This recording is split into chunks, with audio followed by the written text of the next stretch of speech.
Donc ce chien respire mal, on l'entend, on a l'impression qu'il a une obstruction haute des voies respiratoires. Il a ce qu'on appelle un cornage.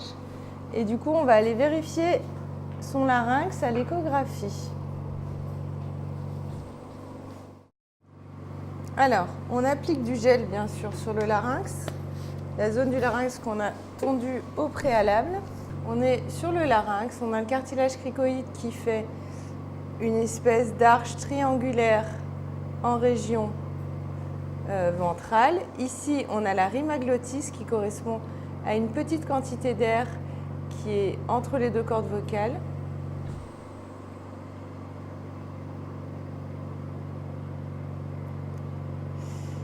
Et là, sur le côté en hypoéchogène, ce sont les muscles vocaux. Et les deux petits traits hyperéchogènes qu'on arrive à voir de temps en temps dessous sont les processus cunéiformes et en dessous les processus corniculés qu'on a un peu de mal à bien visualiser ici. On va regarder le mouvement de l'ensemble de cette structure. En temps normal, la rima glottis doit faire avec la respiration un mouvement dorso-ventral, tandis que l'ensemble des autres structures, que ce soit les cordes vocales et les processus corniculés et cunéiformes, doivent faire un mouvement d'abduction et d'adduction. Donc ici, vous voyez la corde vocale. Déjà ici, on voit que la rima glottis ne bouge pas assez, elle ne bouge pas du tout. Et la première chose que je vois, c'est qu'il y a une espèce de tremblement ici, vous voyez? Et ça, c'est pas normal. Donc on fait une coupe transversale du larynx, le marqueur dirigé vers soi, et on observe les mouvements des différentes structures.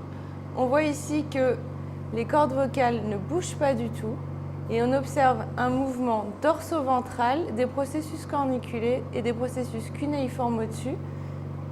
Vous arrivez à le voir, ce mouvement? Et ce mouvement est uniquement dorso-ventral, on n'a pas du tout d'abduction-adduction. Donc sur cette coupe transversale, on a vraiment l'impression qu'on a une paralysie laryngée bilatérale. On va aller décaler sa sonde un petit peu latéralement, toujours en coupe transversale, pour aller mieux visualiser les structures à gauche. Ici, on a toujours la même impression. Okay. On fait la même chose à droite.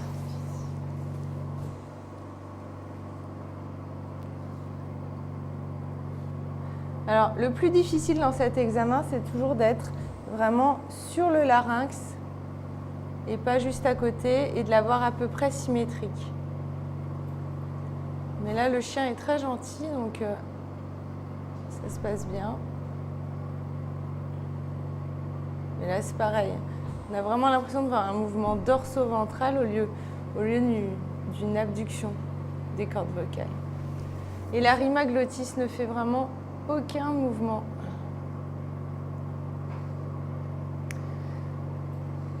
Donc là, à l'échographie, il nous semble qu'on a une paralysie laryngée bilatérale. Vraiment assez marquée. On va refaire un film d'ailleurs. Là, c'est assez joli. Là, on voit très très bien les processus cunéiformes en haut et les corniculés en bas, vous voyez, qui font vraiment un mouvement dorso-ventral. Il n'y a pas du tout d'abduction. Quand on est dans la région du larynx, on peut aussi en profiter pour observer les différentes structures avoisinantes.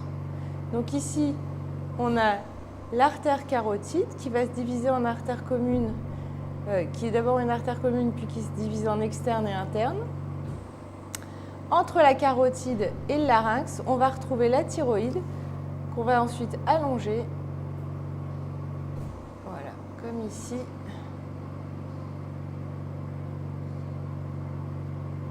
Très joli. La thyroïde droite, et on va faire la même chose de l'autre côté avec la thyroïde gauche qu'on va chercher entre la carotide et le larynx. De ce côté-là, on a l'œsophage en plus, bien sûr. Donc je remonte, je la cherche en coupe transversale et ensuite, une fois que je l'ai, je vais pouvoir la déplier en coupe, la voilà, longitudinale en mettant le marqueur vers la tête de l'animal. On pourra de la même façon en région cervicale aller observer les glandes salivaires mandibulaires les parotides, les nœuds lymphatiques rétropharyngéens et mandibulaires. Donc c'est un examen auquel il faut penser qui est très facile à réaliser sur animal vigile avec une sonde linéaire.